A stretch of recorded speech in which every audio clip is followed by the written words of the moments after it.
lá, Janel. Pode começar com as suas perguntas, então. Igual eu tinha te falado aquele dia sobre o exemplo do o aço H13, né? Que a gente Sim, usa para fazer matriz e tal, quem isso, trabalha com forjados. isso. É, uma coisa que eu te perguntei aquele dia sobre a questão da têmpera e tudo, mas eu gostaria que o senhor me falasse, é, na teoria, eu já vi na prática o que é uma peça temperada, revinida, já vi peça recozida. Eu queria entender a diferença delas e como que é feito esse processo. Como o aço se comporta nesses processos, entendeu? Lembra daquela história das 6 bolachinhas? Lembro. Então, Então, aquelas 6 bolachinhas que eu falei para vocês, em cada uma delas eu apliquei um tratamento térmico diferente, tá? Tá? Agora, eu vou fazer um caminho contrário para tentar explicar a sua pergunta, tá? Tá. Vamos supor que você está aí na sua empresa e você tem uma peça que ela já está temperada, só que na hora que for medir, a peça está 1 milímetro maior. Aí o cara fala assim, não, dá para lixar. Fala, pô, mas dá para lixar? Ela dura, tá? E não tem retífica para retificar, tá? Daria para tirar 1 milímetro da retífica, mas não tem retífica, vamos supor. Então você vai ter que pôr essa peça no forno para amolecer, para depois levar ela para o torno e conseguir tornear, tá? Vamos supor, você tá com a sua peça aí, ela tá com martenzita, tá? Ela tá com martenzita e tá com uma dureza assim, ó, tá? De 63 a 67 Rock OC. Pessoal, isso aqui é duro, que não dá para limar, tá? Se você for limar, você acaba com a lima, tá? O único jeito de conseguir comer um material desse aqui é só com uma retífica, com um rebolo adequado também, senão você vai queimar o material, com uma refrigeração adequada, senão você ou danifica seu rebolo ou você danifica a peça, tá? Uma peça nessa dureza, se você forçar o rebolo em cima dela, você queima o material e você tira as propriedades de têmpera que ela tem, tá? Esse procedimento de tratamento térmico que traz a peça para essa temperatura, para esse tipo de material que o Janailton está falando, geralmente é aplicado têmpera, tá? Aí ele temperou o material, a peça está lá na mão dele e a peça precisa ser usinada. Ele não vai conseguir usinar por um processo convencional a peça dele nessa dureza. Então o que a gente faz? A gente pega essa peça, coloca dentro do forno para amolecer o material, para poder usinar. Para poder fazer isso, a gente tem que fazer um recozimento. Ou a gente faz um recozimento ou faz uma normalização. No caso dele, desse material H13, tem que recozer, tá?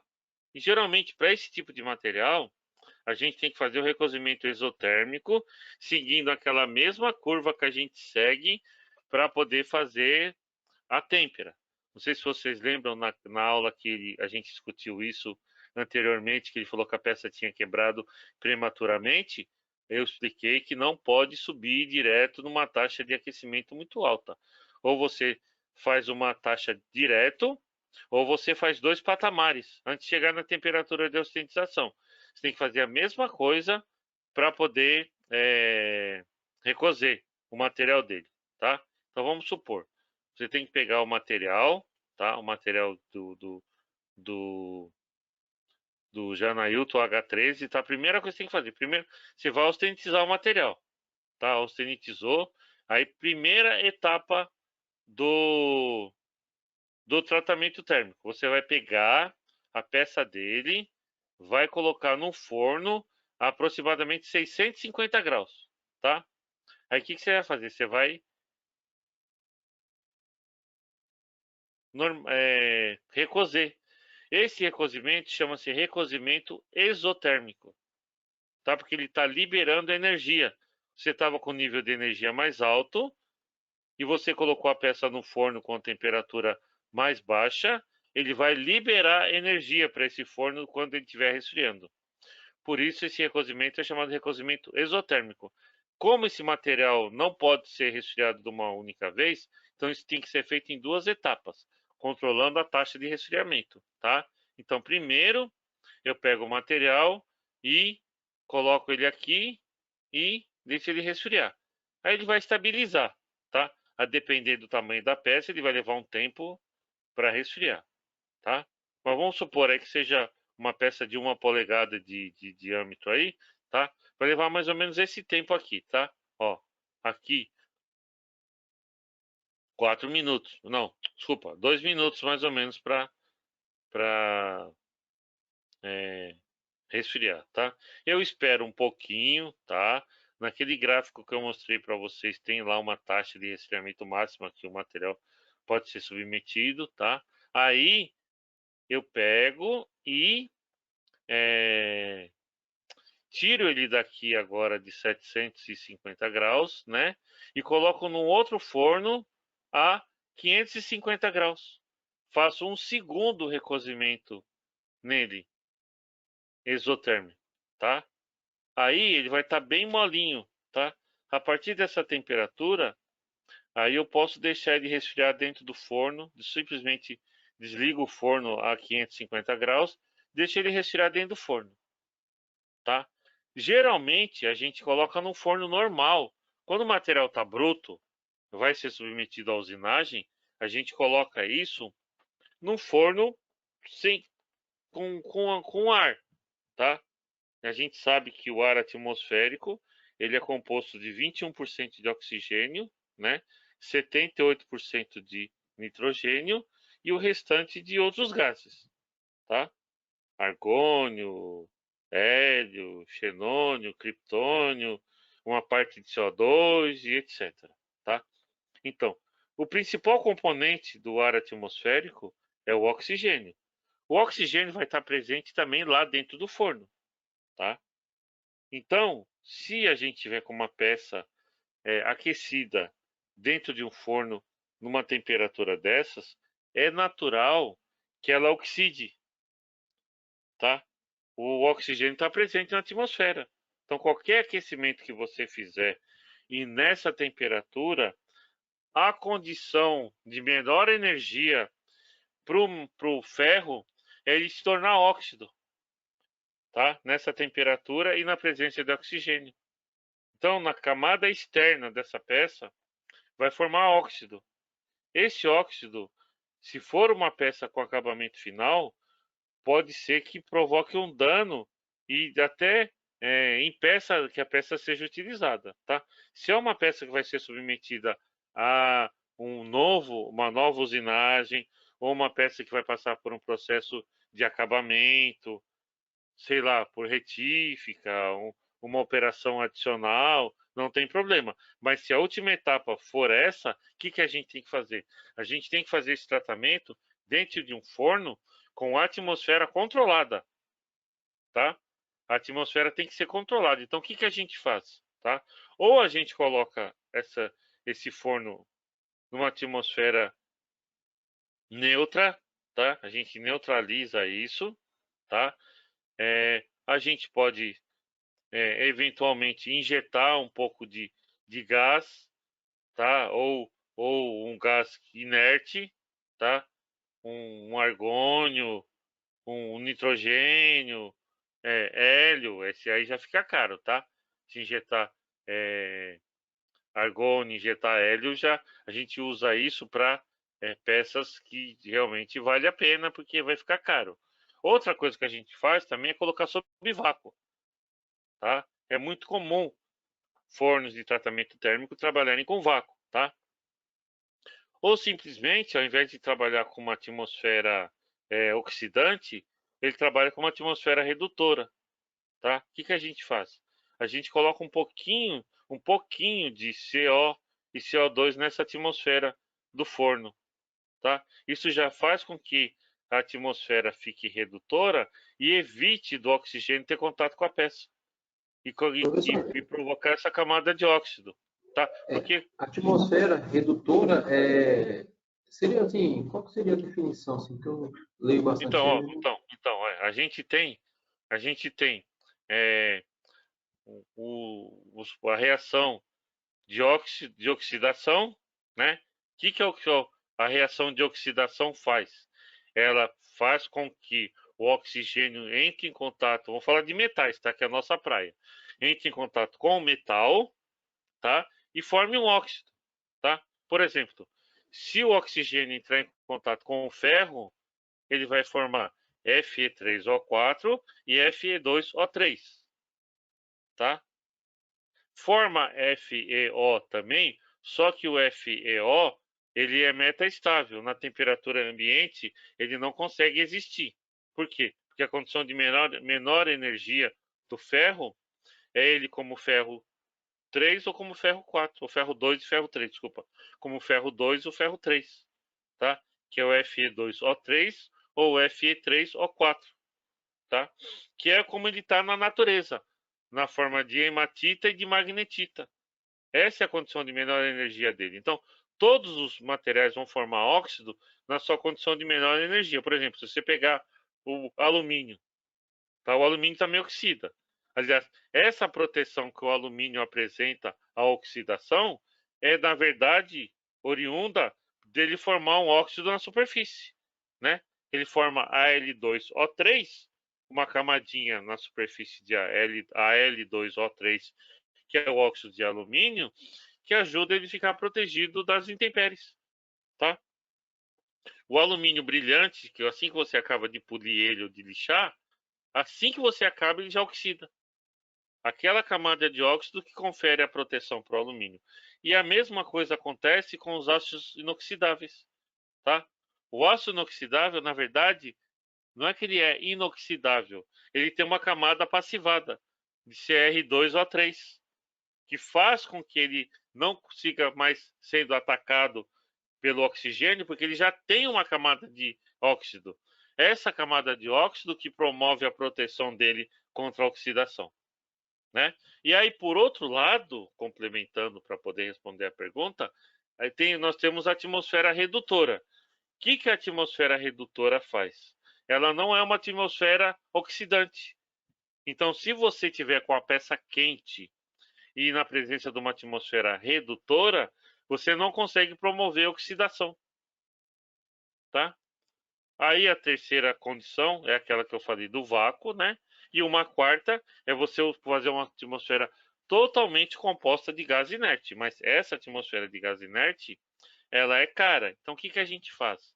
O jeito mais fácil de obter uma atmosfera protetora é obter uma atmosfera redutora. Para obter a atmosfera redutora, o que eu faço? Eu formo uma pequena quantidade dentro do meu forno de CO e CO2. Tá? Por que CO e CO2? Porque a uma determinada temperatura, a condição de equilíbrio do gás não é CO2, é CO. Ele é CO, ele não é CO2. Então, eu coloco um pouquinho de gás, propano, butano no meu forno e também coloco oxigênio. Para quê? Para que ele forme aquela atmosfera em equilíbrio de CO. Eu não posso nem colocar muito gás, nem muito oxigênio. Tá? Por quê? Senão a atmosfera fica explosiva. Tá? E tem fornos que a gente faz isso. Tá? Um forno de cementação, por exemplo, a gente faz isso. A gente satura ele de carbono, só que aí o que você faz? Você protege ele da atmosfera. Um forno desse tipo, se ele engolir ar, ele explode, tá? Porque ele está super saturado de carbono lá dentro. Então, esses fornos, não sei se vocês já viram, ele tem uma cortina de chama na boca do forno, para evitar que o oxigênio vá lá para dentro do forno. Tá? Parece um absurdo, mas é o jeito de proteger. A gente faz uma cortina de fogo na boca do forno, que aí o oxigênio tem jeito de ir lá para dentro, tá? Tem outras formas de fazer isso, porta dupla, entendeu? Você fecha uma porta, abre outra, recircula gás e ou tem um sistema de exaustão que puxa esse gás que está rico em carbono, joga ele para fora, substitui ele por ar atmosférico antes de você abrir o forno. Mas o mais comum para não perder a atmosfera é ter uma cortina de fogo na porta do forno, tá? Que aí o oxigênio não entra. Então, essa atmosfera redutora não permite que a reação de oxidação ataque o ferro. Porque a partir do momento que o ferro entrar em contato com o oxigênio, ele vai oxidar, tá? E o principal dano, aparentemente, o dano principal que a gente está vendo ali é ele oxidar e a peça ficar feia.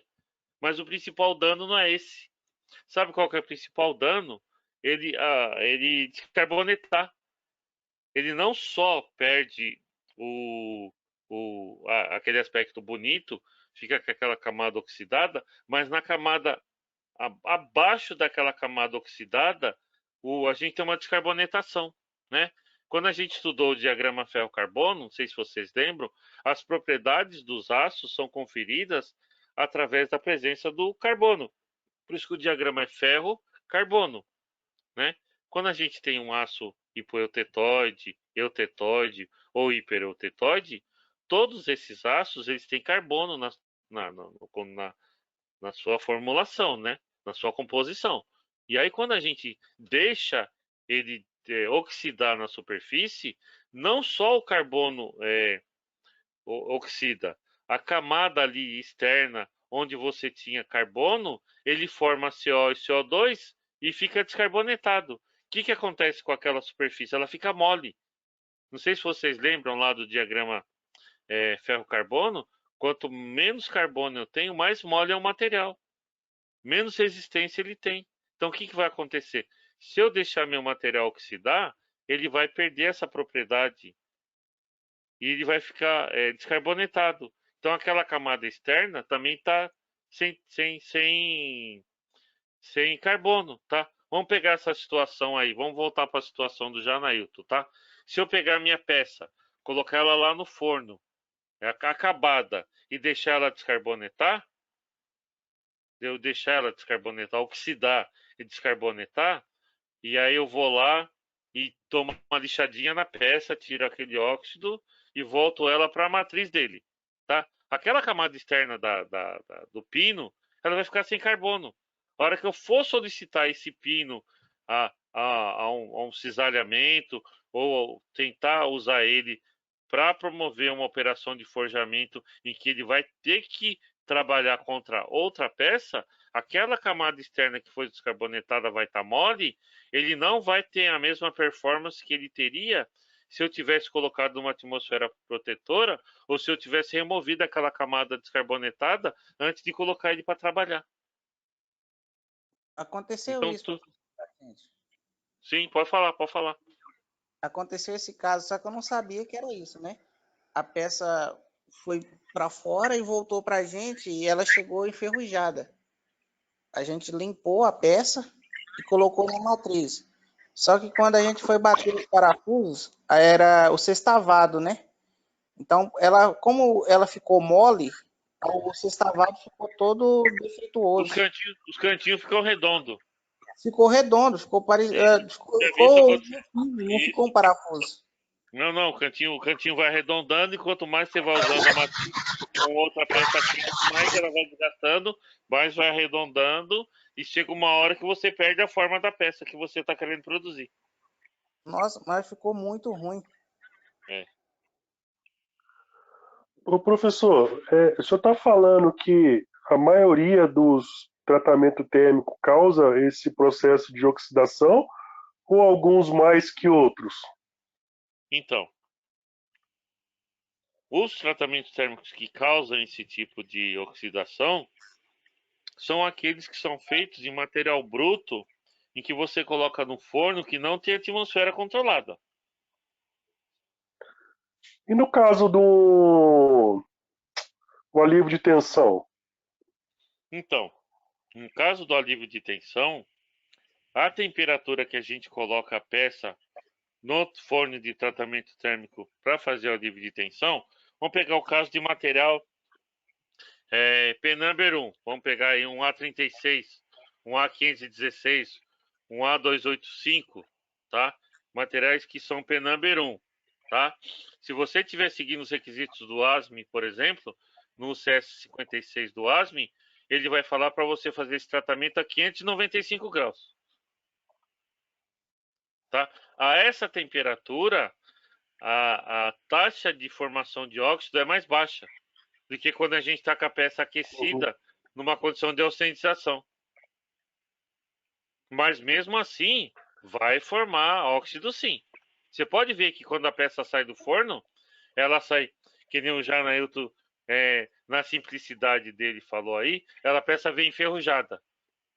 Né? Ela sai enferrujada do forno. Eu acompanhei um tratamento térmico de uma tubulação e era para resfriar dentro do próprio forno. Tem muito tempo isso, eu não lembro qual tratamento que era. Mas o pessoal lá, eles abriam o forno para ganhar tempo. Então, teoricamente, estava prejudicando mais ainda, né? Sim, sim, quando você abre o forno, você permite que mais oxigênio entre e tenha contato com a peça. Essa camada externa da Então, peça vai ficar, vai ser oxidada e vai descarbonetar, tá? Vai descarbonetar, com certeza vai. Ó, essa aqui é uma microestrutura do material que foi normalizado, foi recozido, pessoal. Ó. Um aço 1040, né? Totalmente recozido, tá? Então ele vai formar ferrita e perdita, tá? Que é típico de um aço hipoeutetoide, tá? Aí, não sei se vai ter aqui, eu não sei se esse livro também.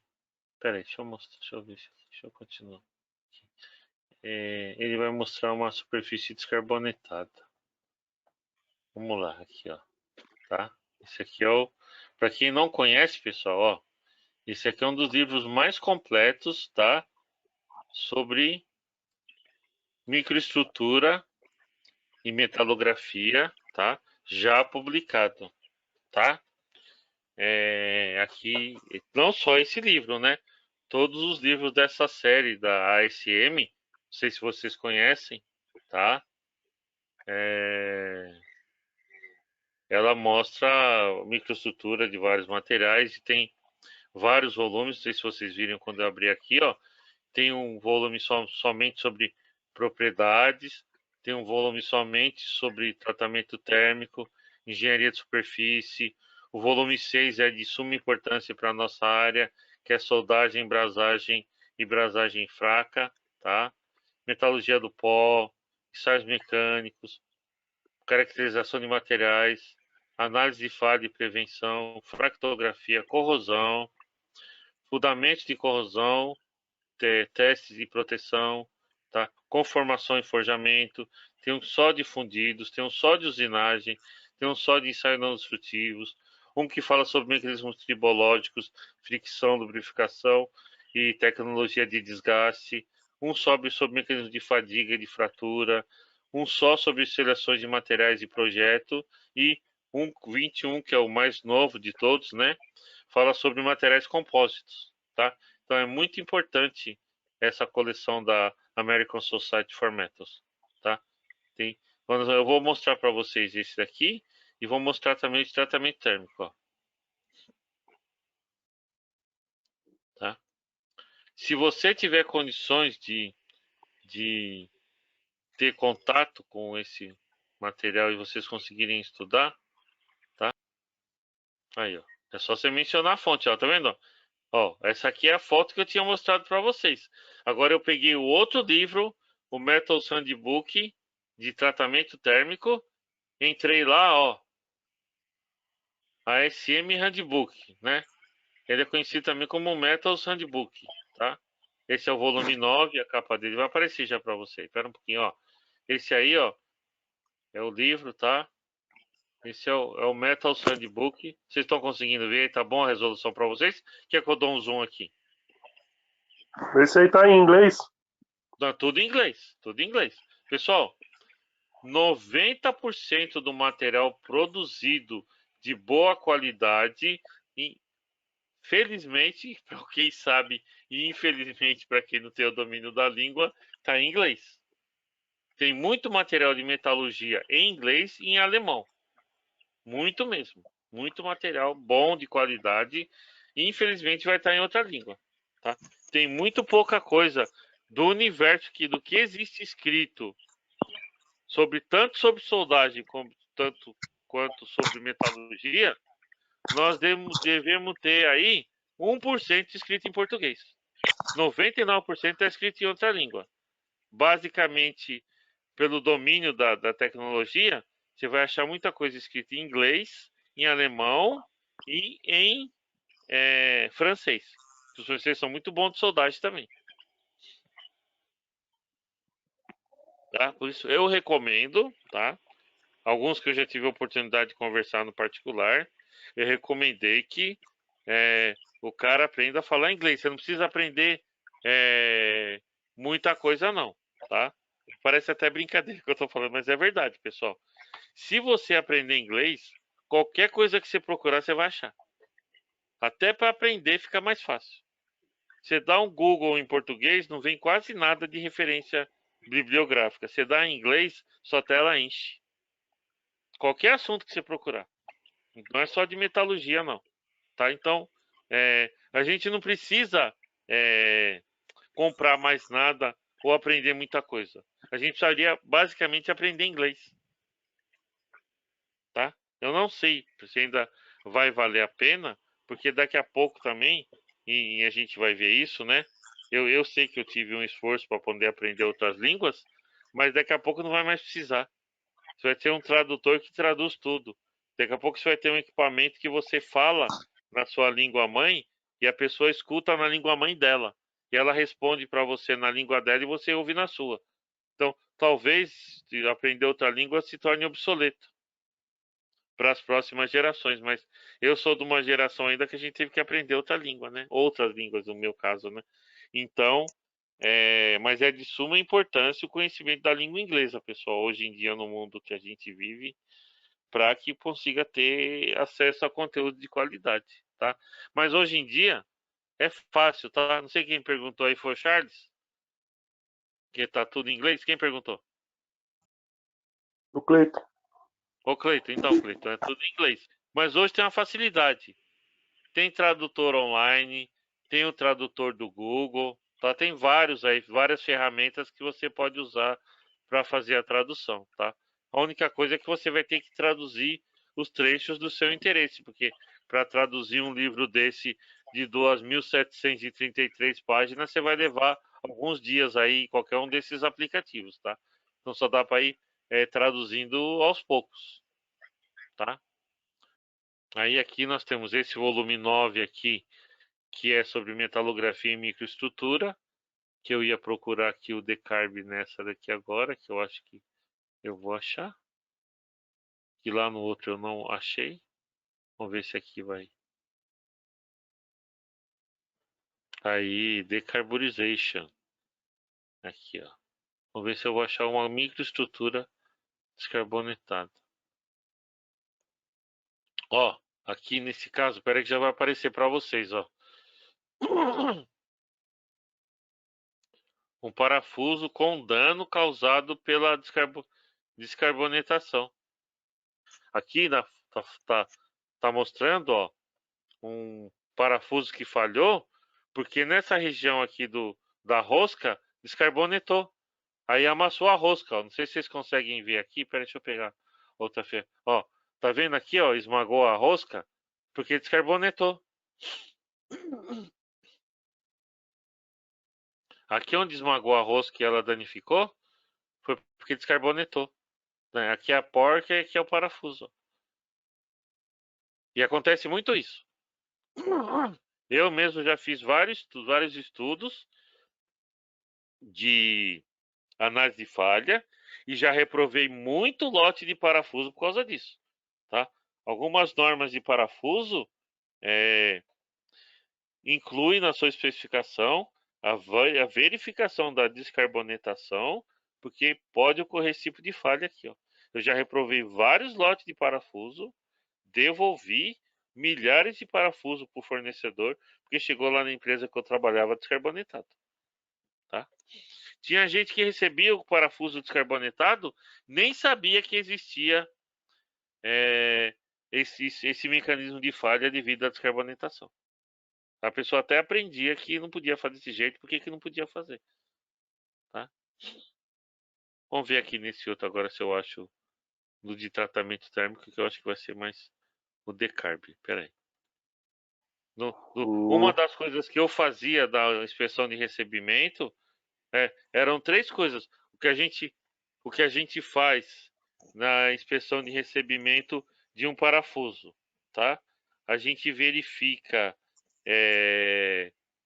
a dureza do parafuso, verifica a resistência do parafuso e verifica se a microestrutura do parafuso está de acordo com o que foi especificado na norma, tá? Então, a gente recebe o parafuso, aí faz uma amostragem de acordo com a norma a BNT 5426, né? Lá define o tamanho da amostragem, vamos supor 1000 parafusos, você tira 8 para fazer inspeção. Aí você pega 8 para fazer microestrutura, 8 para medir dureza e 8 para levar para a máquina de tração e romper ele para ver se ele tem a resistência, né? Às vezes o parafuso até passava no teste de resistência, ele estava com a dureza admissível, só que na hora que ia fazer a metalografia se achava uma quantidade de descarbonetação maior do que o especificado na norma. Aí, pessoal, apareceu aí para vocês, tá vendo, ó? Essa superfície aqui que tá mostrando na setinha aí, ó, aconteceu descarbonetação, ó. O carbono que era do aço, tá vendo? Essa microestrutura que tá aqui é uma microestrutura martensítica, típica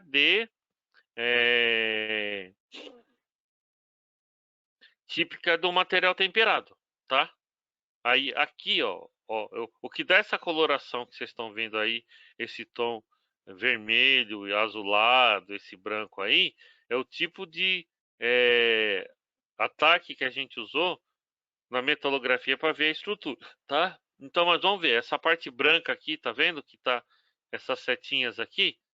Vocês estão vendo as setinhas aí, pessoal? E essa parte branca aqui, ó, aqui descarbonetou. Tá,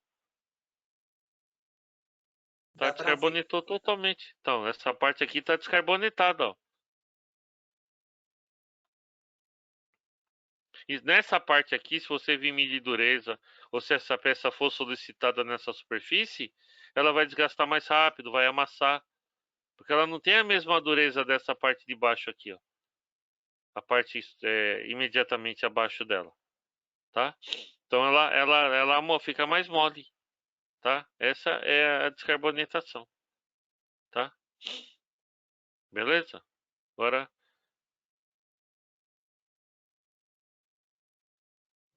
vou voltar aqui, tá? Pessoal, se vocês procurarem esse Metals Handbook aí na internet, vocês vão achar, tá?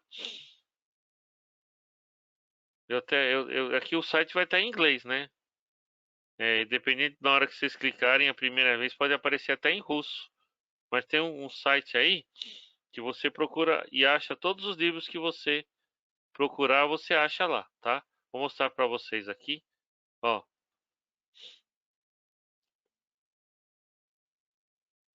Ó, Libgen IS, é um site russo. Ó, digita aí, ASM Handbook, olha lá. E dá uma busca. Aí, ó, tá tudo aqui, tá? Ó, é só baixar.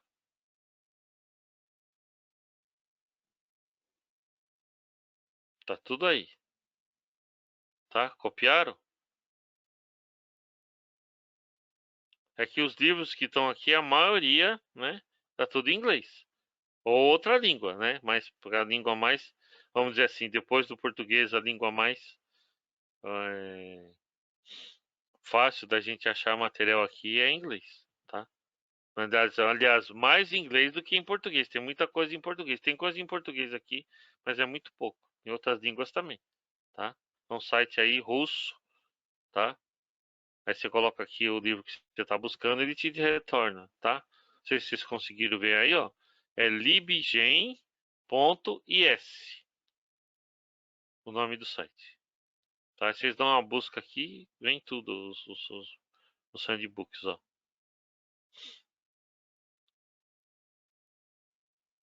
Aí é material para estudo aí. Tá tudo em inglês, mas é material para estudo, tá?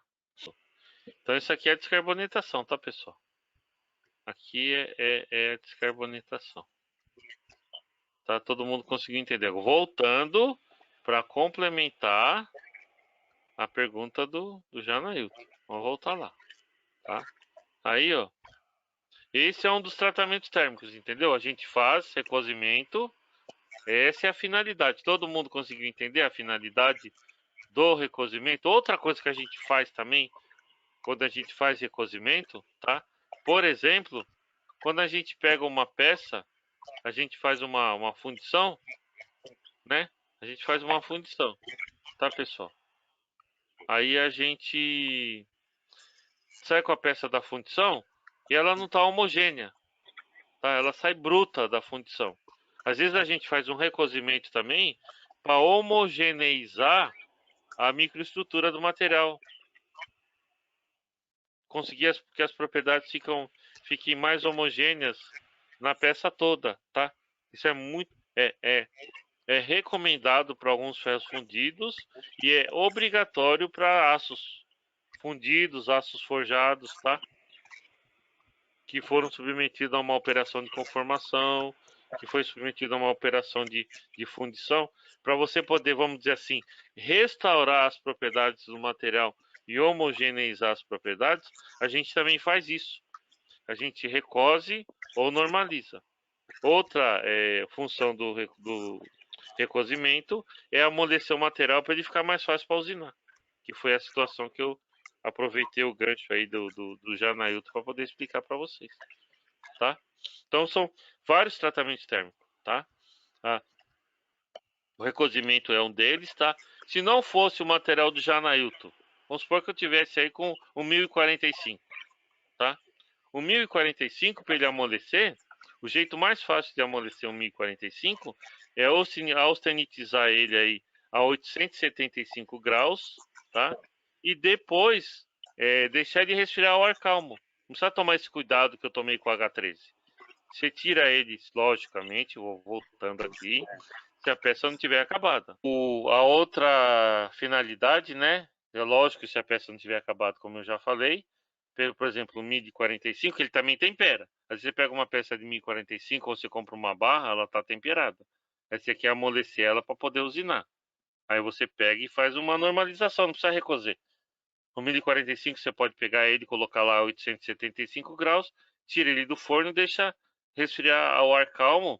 Ele vai ficar com uma dureza aí de uns 35 Rock OC, que fica fácil de usinar também, tornear, fresar, entendeu?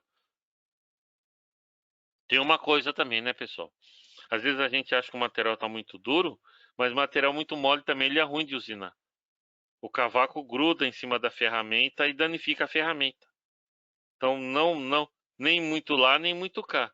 Então um pouquinho de dureza é bom para facilitar e ajudar na usinagem, tá? Você deixar o material muito mole aí abaixo também dos 25 Rock OC, ele fica tão mole que fica ruim de usinar. Tá? Ele empasta na ferramenta e, dependendo da velocidade que você estiver usando para furar, para fresar, para tornear, ele danifica a sua ferramenta porque o atrito entre o material e a ferramenta fica muito grande e aí acaba aquecendo a ferramenta e ela perde o corte muito rápido. Tá? Então não é muito bom que esteja muito mole também não, tá? Uma dureza aí nos 25 a 30, Rock OC, até uns 35 é preferível do que você ter um material muito mole, tá? Para facilitar a usinagem. Tanto para preservar a vida da ferramenta, como para não forçar o equipamento, né? E você acaba tendo um acabamento superficial melhor também, que a ferramenta não entra muito no material. Tá? O cavaco é pequeno, sai quebradinho. Então tem tudo isso, tá? Esse é outro aspecto dentro da metalurgia que é usinagem, tá? É outro capítulo aí dentro da metalurgia também, que é a usinagem de materiais e como obter propriedade que facilita a usinabilidade do material. É um capítulo dentro da metalurgia também, à parte, tá? Então vamos lá. Outro que a gente pode fazer, outro tratamento que a gente pode fazer, tá? Por exemplo, eu falei descarbonetação, né? E a gente também às vezes faz o contrário. A gente carboneta o material. Vocês sabiam disso? A gente pega a peça, tá? Eu vou explicar para vocês o jeito mais fácil de fazer. Depois a gente vai para os jeitos mais complicados, tá? A gente pega uma peça, por exemplo, um aço 1020, que é um aço de baixo carbono. A gente pega ele e coloca ele numa caixinha com chips de carvão, de grafite, tá? Grafite picado assim, você pega esse material, uma pecinha de 1020 aí de 1 polegada de diâmetro, 1 polegada de altura, você coloca ele dentro de uma caixinha, você sela essa caixinha com cimento refratário, argila, pega essa caixinha, coloca dentro do forno e coloca essa caixinha lá dentro do forno aos 900 graus. 920, vai, 1020, para ele auxentizar 920 graus, tá? Aí você deixa essa peça em contato com aquele grafite nessa temperatura. O que vai acontecer? O grafite vai difundir para dentro do material, tá? Quanto mais tempo eu deixar a minha peça em contato com aquele grafite, mais carbono vai entrar nele. Então, o tempo vai ser decisivo na camada carbonetada que eu vou ter. Quanto mais tempo eu tiver contato com a minha peça tiver contato com aquela atmosfera que eu criei lá dentro, vamos dizer assim, de carbono, maior vai ser a camada, tá? Esse é o jeito mais simples de fazer, pessoal. Tem jeitos mais complexos, daqui a pouco eu vou explicar para você. Os dois outros mais comuns, né? Oi. Mas esse 1020, ele entra ali como no forno, dentro dessa caixinha, como baixa liga. E ele sai como média liga ou alta liga? Não. Ele entra, então, isso que eu vou explicar. Ele entra ali como um aço hipoeutetoide, né, com 0,2% de carbono, né? E o núcleo dele continua como um aço hipoeutetoide. Só que a superfície dele vira um aço eutetoide ou hipereutetoide. Aí o que você consegue com isso?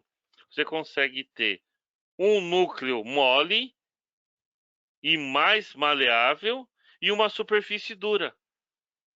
É como se eu tivesse um material com alta resistência ao desgaste na superfície, mas com uma boa resistência à torção, por exemplo. Tá? Isso é muito feito em engrenagem. Só que não faz de 1020, né? Faz de 8620, 16 manganês, cromo 3, cromo molibdênio 5, entendeu? A gente faz isso. Só que aí não faz numa caixinha. Essa caixinha a gente faz em oficina. Numa indústria, numa produção seriada, tem dois jeitos de fazer isso. No forno com atmosfera controlada, em que você tem um forno super saturado de carbono, vamos supor, você satura o forno com uma atmosfera com 1% de carbono. Aí você coloca a sua peça lá dentro, auxinitiza ela e deixa ela lá dentro. Vamos, por exemplo, o material 8620 numa atmosfera dessa de saturada de carbono com 1% de carbono, em 15 minutos você tem uma camada de 0,2 milímetros. Em 20 minutos você tem 0,3. A cada 5 minutos que você acrescenta depois desse tempo, você vai tendo uma camada de 0,1 milímetro a mais. Tá? Existe uma lei, que chama lei de Flick, que determina essa capacidade de difusão do carbono dentro do aço. Então é possível calcular isso. Em função do teor de carbono que você tem na atmosfera, o teor de carbono que você tem no aço, a temperatura de auxentização do material, quanto tempo você vai levar para encharcar esse material de carbono, tá? Então, você deixa lá dentro, controla o tempo e controla quanta camada você vai ter. O outro jeito de fazer isso é você mergulhar as suas peças num banho de sal, de cianeto, que também é rico em carbono, que vai transferir esse carbono para o seu material. Tá? Não sei se vocês lembram, quando a gente estudou o diagrama ferro-carbono, se vocês quiserem eu até posso voltar lá, né? Quando a gente... Isso é importante também, tá, pessoal? Se Porque voltar, o seria bom. diagrama ferro-carbono ajuda a resolver um monte de questões e entender. Tá, eu vou voltar aqui, ó, tá? Espera aí que já vai carregar para vocês já. Aqui, por exemplo, pessoal, ó, tá? Ó, voltando aqui, tá? Ó, eu tô com o meu aço hipoeutetoide, tá? Desculpa, pera aí. Ó, o carbono dele tá aqui, ó, tá? Ó, o carbono dele tá aqui, tá? Desculpa aí, minha linha não ficou muito reta não, mas vocês entenderam, o carbono dele tá aqui, tá? Então, esse material, a temperatura dele de austenização, ó, é essa daqui, né? Só que eu jogo um pouquinho mais, então vamos supor, a gente vai trabalhar aqui nessa faixa aqui, ó, vamos supor, ó, 900 graus, tá? 900 graus. Então, com 900 graus, ó, o limite de solubilidade dele aumentou. Por quê? Ele está austenítico. Vocês lembram quanto que era o limite de solubilidade aqui nesse ponto? Quando a gente estudou o diagrama ferro-carbono? Alguém lembra? Tá, se ele tivesse, né, abaixo de 723 graus, é isso que você falou mesmo, 0,025, mas eu tô com ele austenitizado, ó. Ele passou da linha A3, ele está a 900 graus. Nessa temperatura, o limite de solubilidade da austenita é 2,06%. Tá? Então, se eu deixar essa peça lá dentro do meu forno e injetar calor, injetar carbono nela, ela consegue dissolver até 2,06% de carbono. Tá? Eu não faço isso, porque senão, quando eu resfriar, eu vou ter na superfície um aço hipereutetoide, tá? Com carbono muito alto, tá? E o que acontece quando eu tenho um aço hipereutetoide, que eu submeto ele a um tratamento térmico de têmpera, tá? As condições do diagrama de equilíbrio ferro-carbono, ferro-cementita, são para um resfriamento lento, né? Então, o que eu faço, né? Eu pego o meu... Vamos voltar lá no diagrama TTT. Peraí. Opa. Pode falar, quem tinha perguntado aí, se não entendeu o que eu falei, pode falar, pessoal. Ó, vamos voltar lá no diagrama, tá? Então é assim, pessoal, eu encharquei minha peça de carbono lá dentro do forno, ou dentro do meu banho com cianeto. Aí o que vai acontecer? A superfície da minha peça vai estar com 1% de carbono, porque ela vai estar em equilíbrio, a minha peça vai entrar em equilíbrio com o banho, que tem 1% de carbono. Então, a superfície externa da minha peça e mais uma camada para dentro da peça, vamos colocar aí, que eu deixei lá,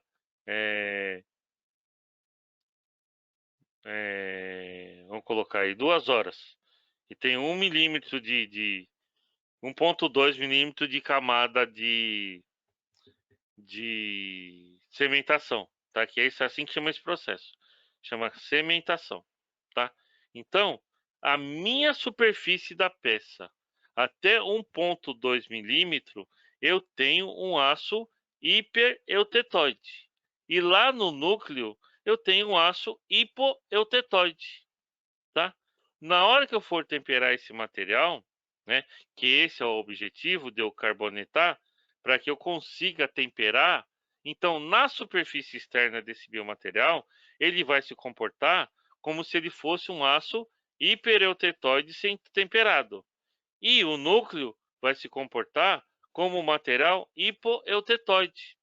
O meu material, o meu aço hipoeutetoide, ele não forma martensita quando eu temperar. Mais aquela camadinha externa até 1,2% de carbono, ela vai temperar. Vocês entenderam? Eu tenho uma camada externa rica em carbono que tempera e vai me dar uma dureza aí de 65, 66 ROCUC. E lá no núcleo do material, eu tenho um material que vai formar perlita e ferrita acicular, tá? Ou um pouquinho de bainita e ferrita acicular. E vai ter uma dureza aí de 28, 30 ROCUC. E fora, eu tenho uma superfície que vai ter uma camada de até 1,2 milímetro com uma dureza de 66, 67 ROCUC. Esse tratamento térmico se chama cementação. Esse é um outro tratamento térmico que eu faço para endurecer a minha peça, tá? Mas deixa por enquanto por aqui. Janailton, próxima pergunta. Eu já respondeu sobre a cimentação, recozimento, revenir. Então, revenir. Então, eu temperei essa minha peça sementada, tá? Vamos supor que eu tempere essa minha peça sementada, tá? Aí tem dois jeitos de eu temperar, tá? Ó, o que eu posso fazer? Eu posso simplesmente vir com ela e mergulhar ela num banho de água, tá? Água só com inibidor de corrosão. Eu venho, mergulho minha peça na água, ela vai fazer isso aqui, vai atingir o ponto de início de transformação da martensita, vai finalizar aqui com 95% de martensita, e eu vou formar martensita na superfície, e no núcleo eu vou formar ferrita acicular mais bainita ou perlita fina, tá? Esse aqui é um jeito de fazer isso, tá? O outro jeito é eu pegar um óleo, tá? Um óleo aquecido a 280 graus, pegar essa minha peça, vir e mergulhar nesse óleo, tá? O que vai acontecer? Ao invés dela resfriar aqui em 1 segundo, porque eu esfriei ela na água, o meu óleo quente vai me proporcionar esse resfriamento aqui, ó, tá? Ele vai vir tocar a linha de início de transformação na superfície, a linha de início de transformação do meu diagrama TTT para um aço com 1% de carbono, e o núcleo, o diagrama TTT, de um aço com 0,2% de carbono, tá? Então, o núcleo e a superfície vão ter comportamentos diferentes reagindo à taxa de resfriamento, tá? Então, aí eu vou ter aqui, né, o início, vamos supor que começou com 1 segundo, desculpa, 1 minuto, e termina depois de meia hora. Quer dizer, em meia hora, tá? É esse tempo mais ou menos que a gente deixa mesmo, eu transformo toda a minha perlita, a minha austenita que estava dissolvido, né? Que se eu deixasse ele resfriar em condições de equilíbrio, iria formar perlita mais cementita. Mas como eu acelerei o resfriamento através de um tratamento térmico, eu vou ter o quê? Eu vou ter bainita acicular. Vocês podem ver aqui, eu vou ter bainita acicular com uma dureza de 50 a 60 ROCUC. Esse material tem uma alta resistência mecânica, tem uma boa dureza e uma resistência ao desgaste, só que ele não é tão frágil quanto a martensita, tá? Mas mesmo assim, eu vou submeter esse material aqui e esse outro que eu fiz aqui a um revenimento. Qual que é a função do revenimento, tá? Existem curvas de revenimento também, tá? Para cada material. Então, a função do revenimento, o que é? Ajustar a dureza da peça, tá? Vamos supor que eu, através da têmpera, eu obtenha aí uma dureza de 67 ROCUC para essa minha peça cimentada. Só que a minha especificação é 60 a 62 ROCUC. Como que eu faço para chegar nessa faixa?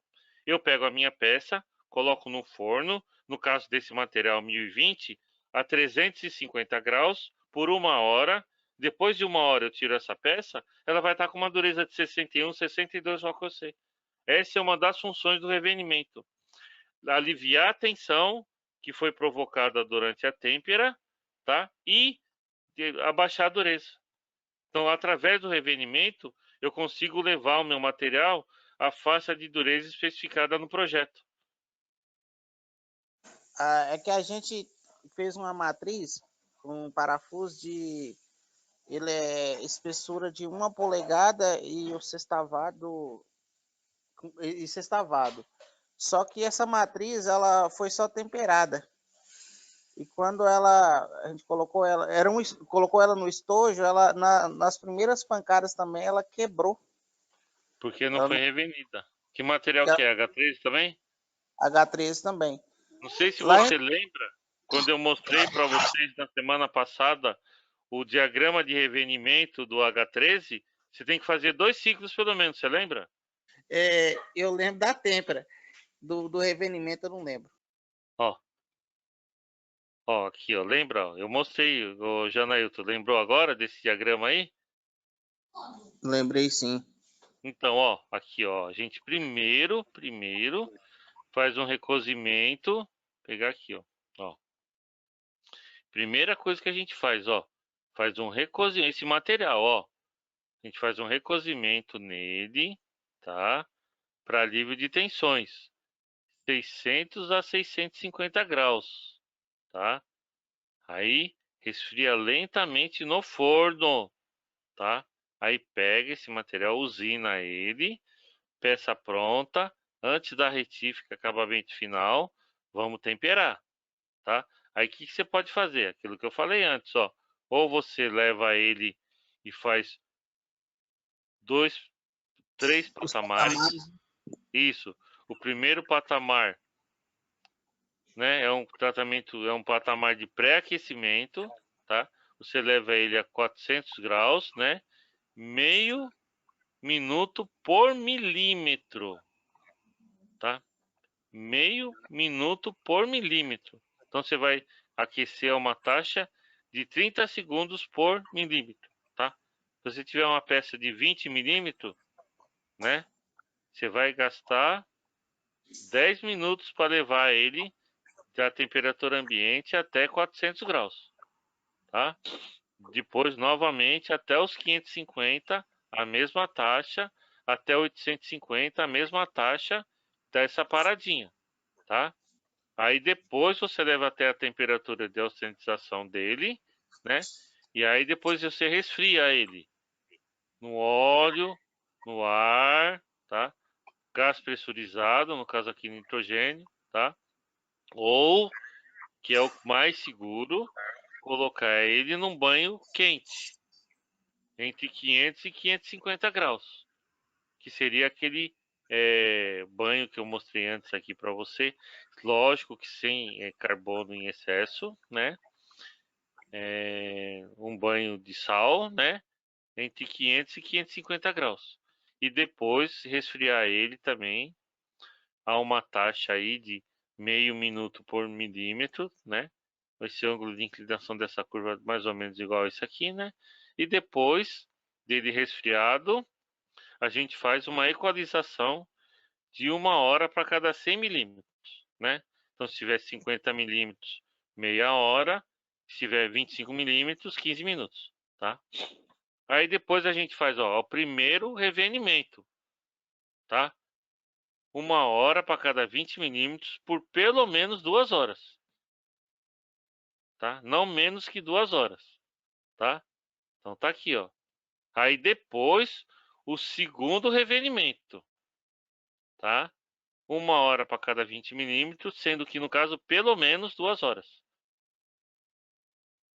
tá? E eventualmente um terceiro revenimento, tá? Matriz grande de forjamento, a gente faz 3 ciclos de tratamento, tá? Inclusive quando eu trabalhava na Cífico, para poder evitar de usar o forno para fazer esse tipo de tratamento, eu criei um dispositivo, mesmo porque as matrizes eram pesadas, difícil de colocar no forno. Ao invés de colocar a matriz do forno, eu colocava o forno na matriz. eu fiz um forno com as resistências e a tampa do forno era a base onde eu punha a matriz. Aí eu vinha com o forno, colocava em cima da peça, ligava ele e fazia o revenimento. Tirava da têmpera a matriz, colocava ela numa mesa, que era a tampa do forno, e vinha com o forno tipo campânula e punha por cima da matriz. Nossa, É, interessante. Eu achei que você ia falar que colocava, isolava ela com manta, alguma coisa desse tipo. Não dessa forma que você está falando. não, isso aí, isolar só com manta não funciona. Para esse processo não, porque ó, como é que você vai garantir que ele vai permanecer nessa temperatura durante 2 horas? Você tem que dar calor para o sistema. Você tem que ter resistência. Tá? É. Logicamente que hoje tem outras formas de fazer isso, tá? Hoje dá para você fazer isso por indução, tá? Mas é que naquele tempo o recurso que a gente tinha tecnológico, né, era resistência, tá? Não tinha essa falta de energia que tem hoje, energia elétrica era mais barata, então não se pensava como a cabeça da gente pensa hoje. Se tiver um apagão, se eu gastar muita energia, a minha demanda contratada vai dar conta desse tratamento térmico, entendeu? Então, não tinha isso. Era uma coisa muito pequena frente ao consumo global da fábrica que eu trabalhava, por exemplo, entendeu? Que era a Cífico da época.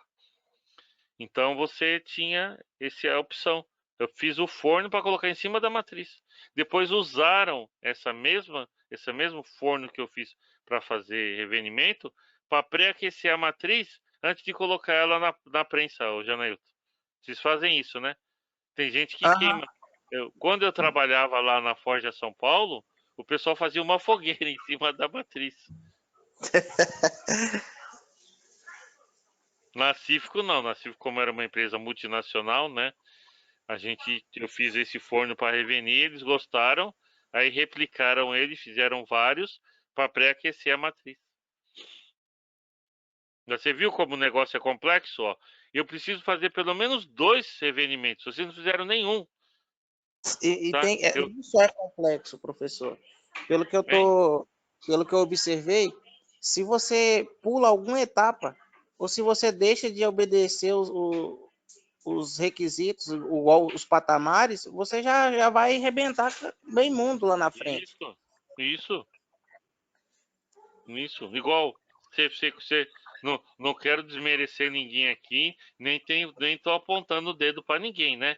Mas você falou na aula passada que vocês mandaram material para uma empresa e que eles não tiveram a capacidade de executar o tratamento térmico de maneira adequada, né? Sim, essa matriz ela quebrou, deu um trabalho para tirar da prensa. Sim, sim, É, deu um trabalho para tirar, porque tava a prensa todinha montada. Agora você imagina você tirar uma matriz de uns 500 quilos, sim. né? Então, Quebrada, né? Porque a ferramenta e todo o ferramental é feito para colocar e tirar ela inteira, né?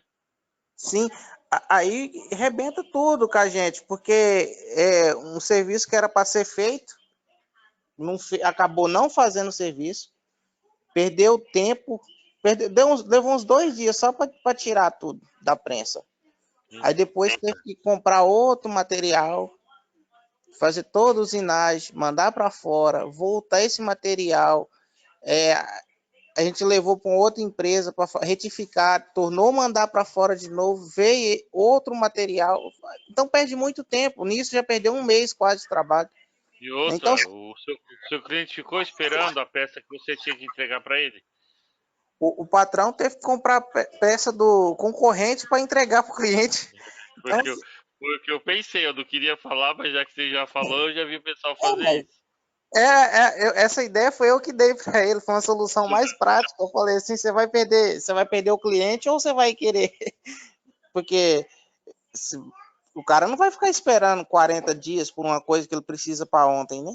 Sim, Então, sim, assim, porque lá na SCW mesmo, a gente tinha a linha de produção funcionando, né? Tinha um parafuso lá que eu gastava de 200 a 300 parafusos por dia. A gente tinha um estoque de segurança aí de 15 dias. Se o fornecedor atrasasse 10 dias de entrega, já acendia uma luz vermelha no meu sistema lá. Opa, o cara atrasou. Eu só tenho peça para mais alguns dias. Se ele mantiver o atraso, eu tenho que recorrer a outro fornecedor. Então, o que a gente fazia? A gente tinha 2 fornecedores desse parafuso trabalhando com o sistema de Kanban.